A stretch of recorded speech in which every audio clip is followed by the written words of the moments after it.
You step on the gas pedal to merge onto the fast-moving highway, but instead of a smooth surge of power, your transmission slams into gear so hard it feels like you just got rear-ended by a phantom vehicle. Or maybe it just slips and lets the engine scream while you barely move forward. This heart-stopping drivability nightmare is the hallmark of code P2702, which means the transmission friction element C apply time is out of its performance range. In plain English, your automatic transmission is full of closely packed clutch packs and brake bands that use hydraulic pressure to change your gear ratios, and the computer has realized that a specific set of these friction plates, designated as element C, is taking way too long to squeeze together. This delay creates that horrible banging sensation or the feeling of the transmission slipping between shifts. While it is easy to assume your gearbox is totally toast, there is an insider tip that saves a lot of people. You need to check your tires. If you recently installed a mismatched used tire, or if you have one tire that is significantly underinflated,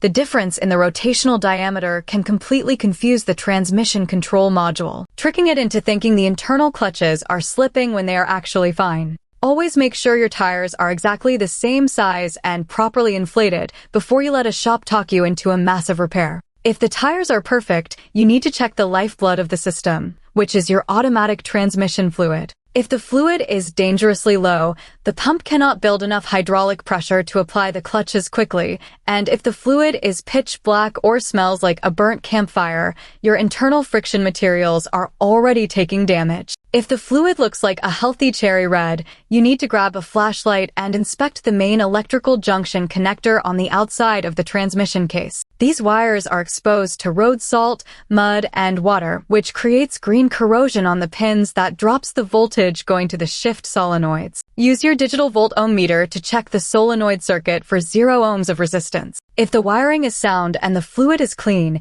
you might just have a clogged internal filter or a sticking valve in the valve body that is slowing down the fluid flow. Sometimes a simple transmission service with a fresh filter and the correct factory-specified fluid can clear out the grit and get your ride shifting smooth as silk again without needing a full rebuild.